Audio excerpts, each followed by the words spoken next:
Bien, vamos a continuar con el tema de superficies paramétricas. Ahora vamos a ver probablemente lo primero realmente importante de todo este tema de superficies paramétricas, que va a ser la primera forma fundamental.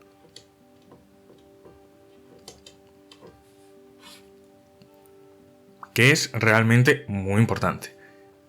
Para esto tenemos que recordar que en el tema de curvas todo podíamos simplificarlo si en la parametrización natural solo usábamos nuestra capa y nuestra tau, siendo estas la curvatura y la torsión. Y además teníamos, para definir lo que era una parametrización natural, digamos, que nuestro vector tangente siempre era unitario. Entonces, claro, en superficies hay algo más o menos similar. Se necesitan 6 cosas que están definidas en términos de las dos formas fundamentales. Y vale, ahora el tema de la parametrización natural, uno podría pensar que pues vendría a ser más o menos que la XU fuese perpendicular a la XV, porque eso haría que nuestro producto escalar entre uno y otro fuese siempre 1. Pero esto no es cierto en general. Entonces tenemos que encontrar pues algo que, digamos, nos deje visualizar las cosas mejor. Entonces vamos a definir una cosa, que es la primera forma fundamental. La primera forma fundamental es, digamos, una restricción del producto escalar en R3 a solamente el plano tangente a nuestra superficie. Entonces, vamos a definir que la primera forma fundamental aplicada sobre un vector U, sobre un vector V, va a ser el producto escalar de toda la vida entre U y V, pero con la condición de que U y V son dos vectores pertenecientes al plano tangente de S en P. Ojo, esto es muy importante. Y bueno, además se cumple que esta primera forma fundamental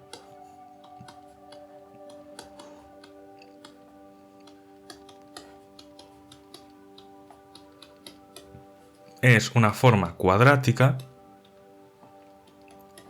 porque podemos sacar estos factores. También es simétrica, ya que podemos cambiar U y V y seguimos teniendo lo mismo. Y además es lineal en los argumentos. Por tanto, si aquí pusiéramos una combinación lineal, lo que tendríamos sería la suma de las primeras formas. O sea, si hacemos U, V más W, y aquí ponemos, por ejemplo, por A. Entonces, esto va a ser lo mismo que UP, UV más A y P, U, W. Y además es definido positivo porque el producto escalar de dos vectores de toda la vida siempre es definido positivo. O sea, es mayor o igual que 0. Entonces, claro, ahora podemos utilizar una parametrización regular, pues alrededor del punto P. Entonces, alrededor del punto P definimos una parametrización regular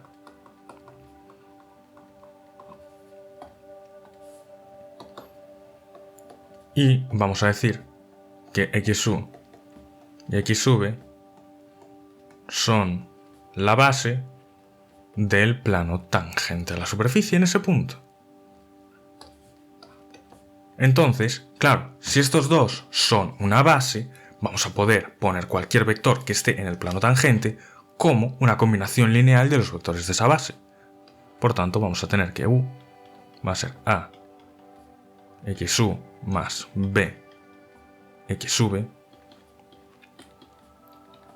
y que v va a ser cxu más d xv. Esto es una v. Vale. Entonces, ¿para qué queremos hacer esto? Por lo siguiente. Podemos decir, ok, vale. Entonces, si hago la primera forma fundamental de estos dos vectores,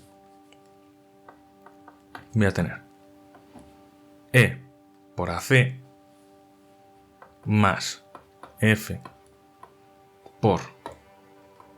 Bueno, de hecho, en vez de meteros esto directamente, voy a hacerlo explícitamente para que lo veáis.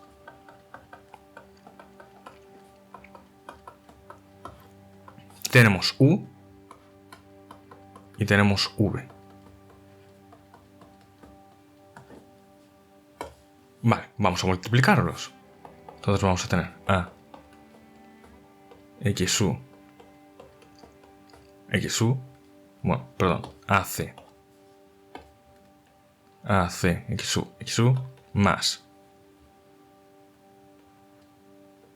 A D xu xv más BC xv xu, pero como xv xu es igual que xu xv, vamos a poner aquí xu xv y más bd xv xv. Y ahora vamos a llamar a este producto escalar E, a este producto escalar F y a este producto escalar G. Entonces, si los escribimos con esta nueva notación, vamos a tener que ACE más AD más BC F más BDG.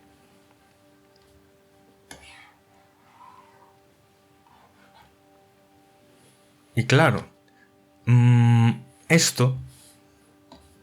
estas tres cositas de aquí, lo vamos a llamar coeficientes de la primera forma. EFG. La primera forma fundamental. En la base xu xv. Porque podrían estar en otra base, obviamente. Estos dependen exclusivamente de la base. Entonces, ¿qué pasa? Claro, que si hacemos este mismo proceso para todos los puntos, podemos definir E, F y G como funciones paramétricas.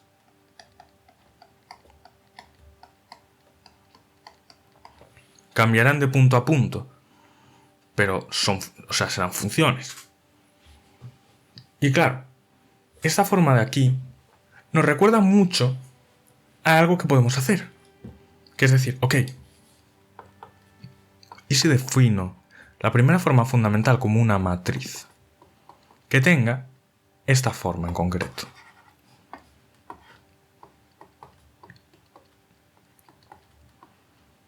Vale, si tengo una matriz que tenga esta forma en concreto, entonces simplemente podemos definir la aplicación de la primera forma fundamental a estos dos vectores como el vector U, así, en forma fila, la matriz esta en el medio y el vector V en forma de columna. Y si hacemos esta cuenta, nos va a dar exactamente esto de aquí. Entonces, es una buena definición. Y esto nos permite calcular longitudes, ángulos y áreas sobre las superficies. Y bueno, diremos que una propiedad es intrínseca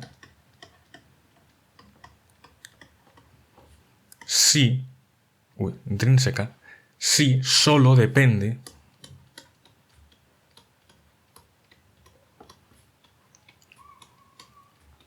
de la primera forma fundamental. O sea, que solo depende de las cosas que pasan sobre la propia superficie, no sobre cosas que están fuera de la superficie. Esto es intrínseco a la superficie. Ya que si nos damos cuenta, si por ejemplo mirásemos la superficie desde arriba y viésemos que las curvas coordenadas son, por ejemplo, estas.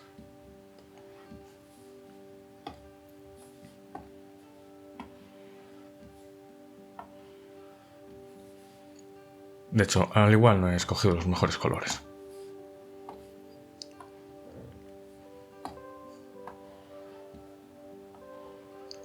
Vale, lo que nos expresaría esto, esta forma fundamental, es que estos términos de la diagonal nos dirían básicamente pues una medida de la longitud de los propios vectores tangentes a las curvas coordenadas. Pero las componentes no diagonales serían el producto de este vector por este vector. Vale, este segundo vector no me ha salido demasiado bien. O sea, este vector por este vector. Y claro, si son perpendiculares, va a dar 0. Pero si nos hallamos en un punto en el que no sean perpendiculares, esto nos va a dar un valor mayor que 0. Entonces nos dicen más o menos cómo se van curvando las curvas coordenadas unas respecto a otras.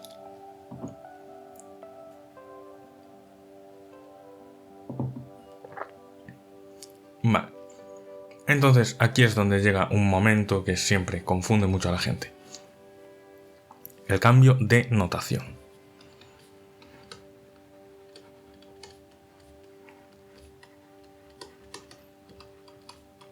Este cambio de notación es simplemente para simplificar las cosas luego cuando hagamos ciertas cosas. Básicamente, nuestros parámetros u y v ahora los vamos a llamar sigma 1 y sigma 2, respectivamente. ¿Por qué? Porque así podemos definir un vector que va a ser el vector sigma. Y a nuestras derivadas parciales ahora las vamos a llamar x1 y x2, por ser consecuentes con los nuevos nombres. Podríamos llamarlo x sub sigma 1 y x sub sigma 2, pero alargaría notación y no nos hace ganar nada. Entonces, ahora vamos a tener que uv, que era xu por xu, ahora va a ser x1 por x1, que va a ser algo que podemos llamar como g11.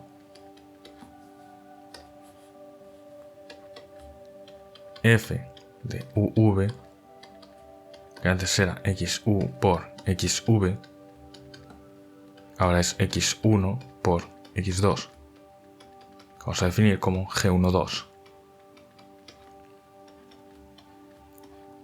G de uv, que antes era xv por xv, ahora va a ser x2 por x2, lo definiremos como g22 de sigma.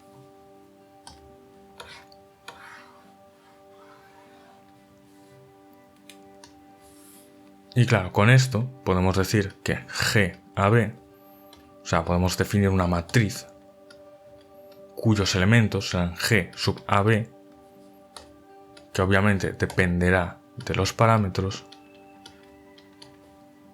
que va a ser XA multiplicado escalarmente por XB.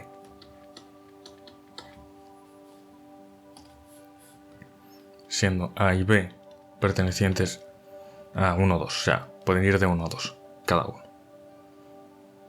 Y claro, esto es independiente, o sea, esto en total es independiente de la parametrización utilizada, pero no los coeficientes en sí. O sea, estos coeficientes te van a cambiar en función de la parametrización. Entonces, ahora, si consideramos dos parametrizaciones equivalentes,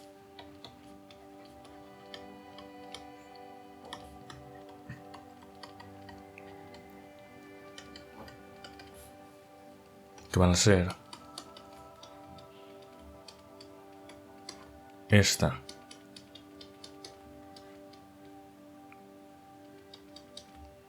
y esta,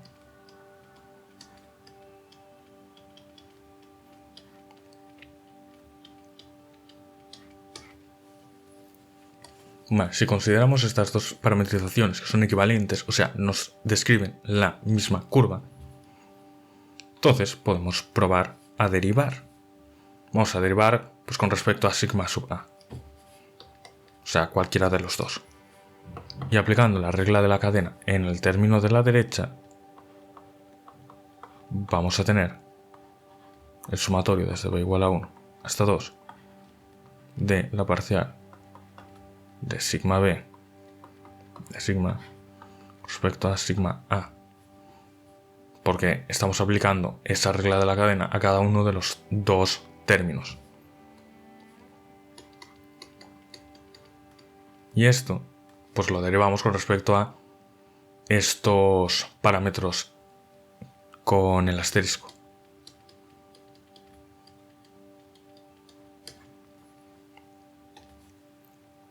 Entonces, bien, ahora recordemos la definición que hemos dado de G sub A, que es esta. Entonces, si en esa definición sustituimos esto de aquí, vamos a tener esto. Esto es un doble sumatorio desde 1 hasta 2, que es lo que sale cuando multiplicamos esos dos sumatorios de esto.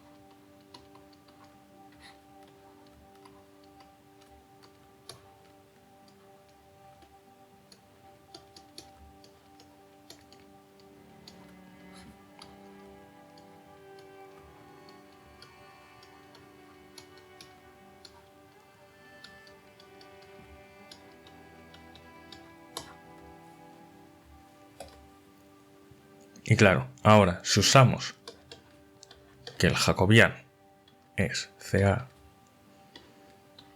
parcial sigma C parcial sigma A, aquí lo que tendremos es que esto es un jacobiano y esto es otro jacobiano. Bueno, realmente esto es la matriz jacobiana, no el jacobiano en sí. Entonces podemos expresar esto en forma matricial de la siguiente forma.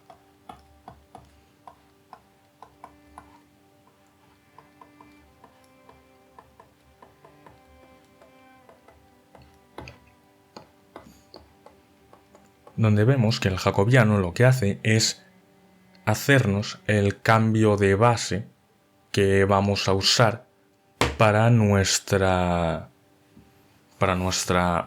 primera forma fundamental. Y esto tiene pues consecuencias bastante importantes en cosas que veremos. Vale, hay una forma de expresar ahora de forma directa los coeficientes unos en función de otros, que viene a ser esta. En la parametrización original con respecto a la otra,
Yo diría que aquí no va al cuadrado. Que luego lo copié mal. Obviamente todo es susceptible de tener errores o de que a la hora de escribir cometa una rata. Así que fiaos más de vuestras propias deducciones, podéis deducir vosotros mismos estas formas.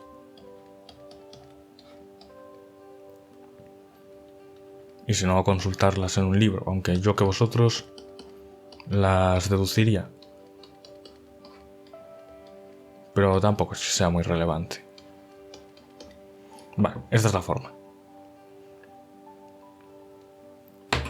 Vale, y ahora vamos a ver un par de ejemplos. El primero es el plano. O sea, el plano R2. Este se puede parametrizar de la siguiente forma.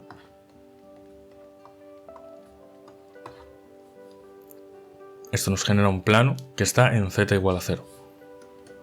Porque estamos cogiendo todos los puntos en X y todos los puntos en Y. Y vamos a coger este intervalo, que son todos los números reales. Por tanto, es un plano infinito. Entonces, si hacéis x1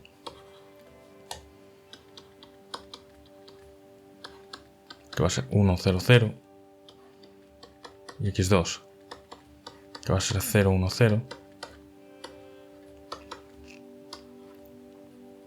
su g va a ser la identidad, o puesto de forma matricial, GAB va a ser la delta de Kronecker. Delta de Kronecker,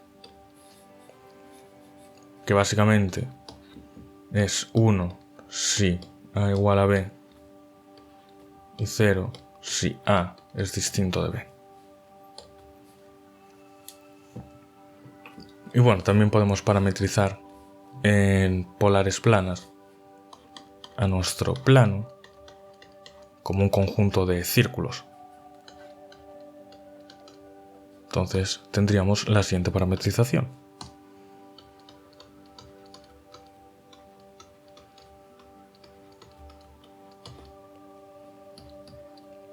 Con RZ pertenecientes a los reales para coger todos los radios posibles, reales positivos, y los ángulos que van a ir de 0 a 2π, porque queremos hacer un círculo. Y esto será nuestro intervalo. Entonces, si calculamos, que esto puede quedaros como ejercicio perfectamente, si calculamos la g, lo que tendremos es que g va a ser 1, 0, 0 r al cuadrado. Esto os quedaría como ejercicio. Si queréis que lo haga, dejádmelo en comentarios y lo podemos ver en otro vídeo. O puedo dejarlo como un post en la página web para que lo consultéis. Vale, entonces, ahora lo siguiente, obviamente, es recordar. Esto está definido salvo una recta, que es la recta del 2π. O sea, estos son círculos pero que no se cierran. O sea que siempre van a ir dejando una línea.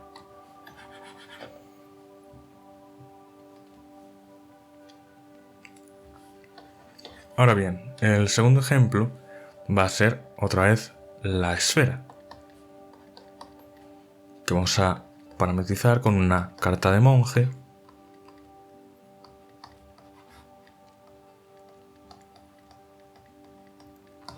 y que si calculamos los elementos de G vamos a tener que GU es R al cuadrado más U al cuadrado es R al cuadrado menos U al cuadrado menos V al cuadrado.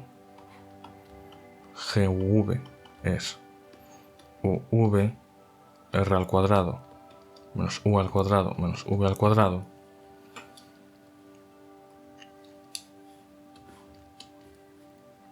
Y GVV es r al cuadrado menos u al cuadrado partido de r al cuadrado menos u al cuadrado menos v al cuadrado. Esto lo podéis calcular, es relativamente sencillo. Y después tenemos que x, z phi, o sea, si la definimos en esféricas como r seno z, coseno phi, seno z, seno phi,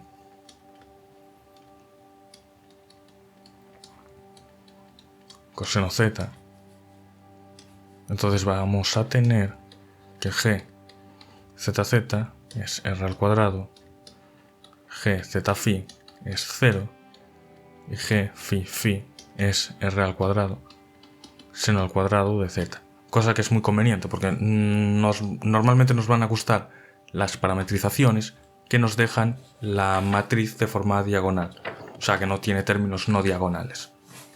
Digamos que son como las más naturales, entre comillas. Vale, entonces, esto recordando, si miráis esto y conceptualizáis un poco lo de atrás, os daréis cuenta de por qué he dicho eso. Entonces, vale, ahora, es importante en cualquier curva el tema de la longitud de arco, obviamente. Entonces, vamos a ver cómo se definiría la longitud de arco en este caso.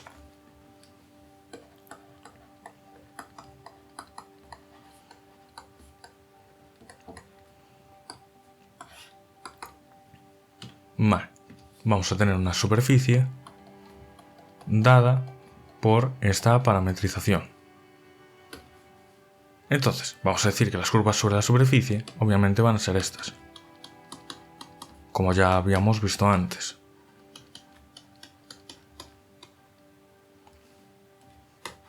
No puedo poner esto así ya. Entonces, claro, ahora podemos aplicar la regla de la cadena.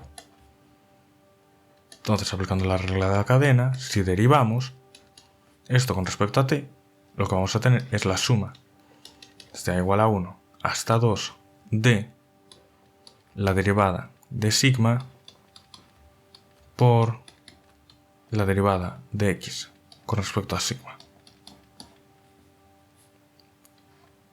Y esto va a pertenecer al plano tangente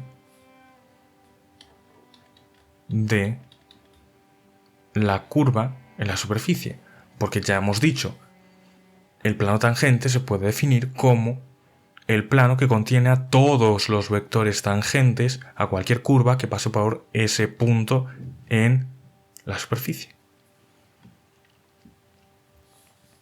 Entonces, claro, ahora lo que vamos a hacer, vas a decir, ok, la longitud de arco la definíamos como S y la vamos a poner, de hecho, vamos a llamarla L, minúscula mejor. Y esto va a ser la integral desde un punto hasta otro punto de dt y el módulo del vector tangente de la curva. Pero claro, el vector tangente va a ser esto. Entonces, vamos a tener esto de aquí. Raíz cuadrada del sumatorio a b1, 2. Porque esto hay que recordar que esto de aquí. Hay que recordar que esto de aquí es esto por esto. Por tanto, esto va a ser un doble sumatorio porque estamos multiplicando esto por esto mismo, pero con otro nombre de índices. Y esto va a ser GAB, que este GAB sale de multiplicar los XA de uno con los XB de otro. Entonces, XAB de sigma de t, sigma prima A de t, sigma prima b de t. De hecho, voy a escribirlo mejor porque esto apenas se ve. Raíz cuadrada del sumatorio AB igual a 1 a 2 de GAB sigma de t, sigma prima de A de t, sigma B t, raíz cuadrada de t. Vale, hay que recordar que esto simplemente es xa por xb. Y claro, esto si lo desarrollamos, simplemente va a ser la raíz de u' al cuadrado más 2 fu' v' más g v al cuadrado dt, lo cual es b la raíz de la primera forma fundamental aplicada en cada punto de la curva de el vector tangente con el vector tangente. Todo esto son expresiones equivalentes. Realmente, seguramente os guste más usar esta de aquí o esta de aquí. Va. Y claro, ahora para continuar tenemos que definir lo que es el convenio de Einstein. El convenio de Einstein es algo que al principio es horrible, pero con el tiempo os va a encantar y no podréis vivir sin él. Que es básicamente una forma de eliminar todos los sumatorios, o al menos la mayoría. Que es básicamente, si tú tienes, por ejemplo, esto, tienes una cosa con un subíndice y otra cosa con el mismo subíndice, si aparece el mismo subíndice dos veces en una misma expresión, entonces esto lo que significa es sumar sobre ese índice así. Os voy a poner un par de ejemplos para que lo entendáis. Por ejemplo, si tenemos GA, que es CAB, VB, esto lo que significa es que esto es sumatorio en B, no en A, porque A solo aparece una vez y además también aparece en el otro lado. Si tuviéramos WA igual a CAB DAB, en este caso el sumatorio también es solamente en B, porque aquí aparece una A, el subíndice se está conservando. Pero si por ejemplo tenemos Y es igual a CAB DAB, en este caso no hay subíndice aquí, y cada uno de los subíndices está dos veces, entonces esto es el sumatorio en A y en B. Pero normalmente con saber esto os llega.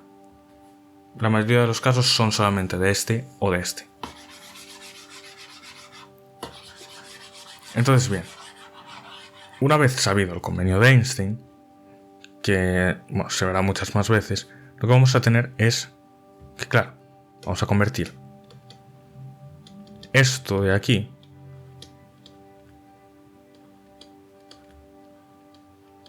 en esto de aquí. Obviamente, cada vez que vayáis a usar el convenio de Einstein deberíais avisar de que lo estáis usando, porque si no la gente se puede confundir. Y además especificar cuáles son los límites, porque no se ven. Entonces, claro, si cogemos una coordenada sigma 1, o sea, una curva coordenada sigma 1, entonces su longitud va a ser la integral desde A hasta B de la raíz de G11 de t. Y ya está. Y bueno, también podemos considerar dos curvas, que esto es muy importante. Si tenemos dos curvas,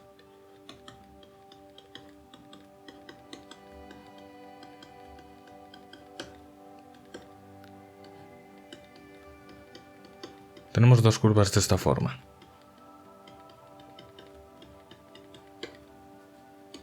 Entonces queremos saber cuál es el ángulo que forman entre ellas.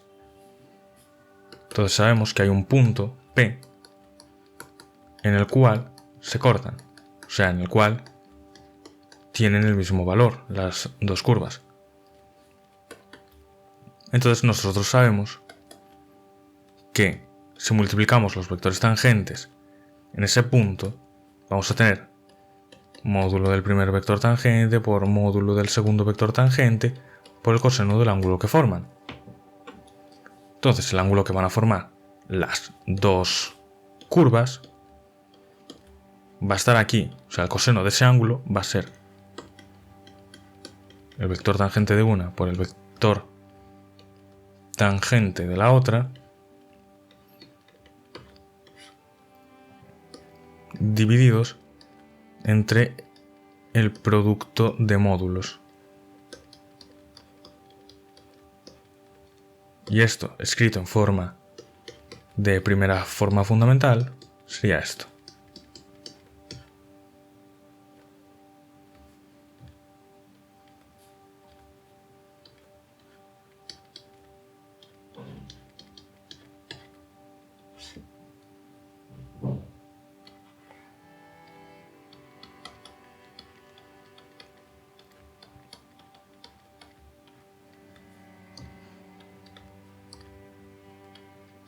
Donde solo tenemos que recordar todo aquello que ya hemos aplicado antes.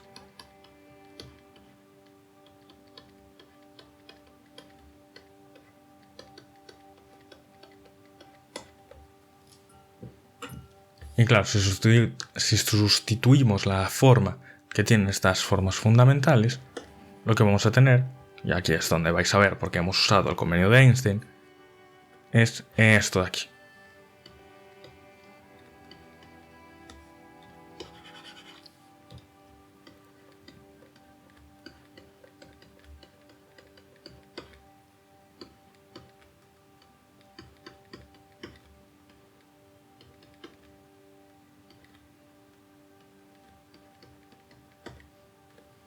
Un momento. Sí, vale. Era para ver si estaba siendo consistente con la notación. Esto es esto de aquí. Y ahora vamos a poner lo de abajo.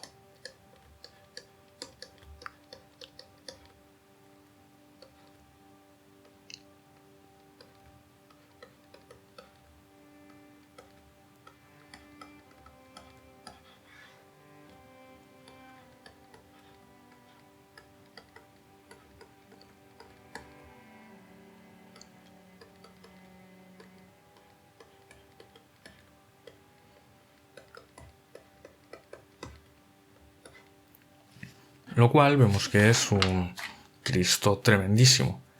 Pero claro, si lo que hacemos es ver cuál es el ángulo entre las dos curvas coordenadas, entre la curva coordenada sigma 1 y la curva coordenada sigma 2, lo que vamos a tener es que el coseno 1, 2 se reduce a el elemento diagonal, o sea, el elemento no diagonal dividido entre la raíz del producto de elementos diagonales.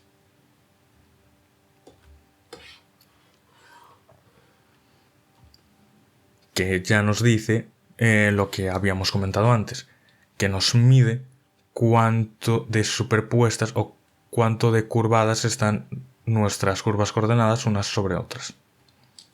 Entonces, vale. Ahora lo que vamos a hacer va a ser definir el área de una superficie.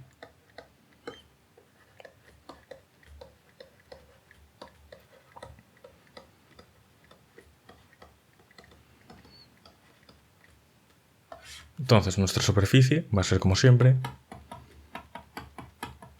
x de sigma con sigma en un intervalo u. Entonces, esto va a ser simplemente que el área de esa superficie va a ser la integral en todo este intervalo del módulo del producto escalar de sigma 1 de sigma 2. Vale, visualmente esto sería porque cada uno de estos, en cada punto, lo que hace es darnos una noción de que si hiciésemos una mini tesela, o sea, una mini baldosa, en esa región, el área de esta baldosa sería el módulo de este vector. Entonces cogemos el módulo que nos da cuánto de grande es este área y juntamos todas las que recubren toda la superficie.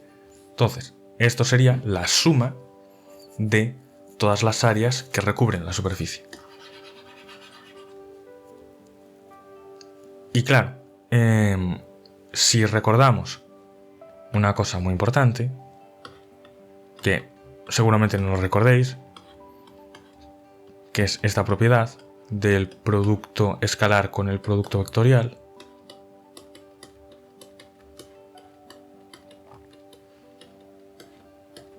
menos A por B por B por C. Entonces, esto va a ser... esto va a decirnos que el módulo, que es la raíz de esto por esto mismo, entonces si lo sustituimos aquí, nos va a dar XU. Nos va a dar X1 por X1 por X2 por X2 menos X1, y esto es al cuadrado, por X1 por X2 por X2 por X1, pero eso es lo mismo, así que es al cuadrado. Entonces esto va a ser E por G menos F al cuadrado, que esto es el determinante de nuestra matriz G. Entonces, simplemente A de M va a ser la integral en U de la raíz del determinante de G, de sigma 1 de sigma 2. Así que con esto calcularíamos las áreas de nuestra superficie. Si quisiéramos superficies más pequeñas dentro de la misma, simplemente tendríamos que reducir el intervalo de forma que creásemos superficie. Y así es como se calcularían las áreas. Así que ya sabéis, si tenéis alguna duda me la dejáis en comentarios. Y lo que veríamos en el siguiente vídeo serían las superficies localmente isométricas y las geodésicas. Y tras eso ya podríamos tirar por la segunda forma fundamental.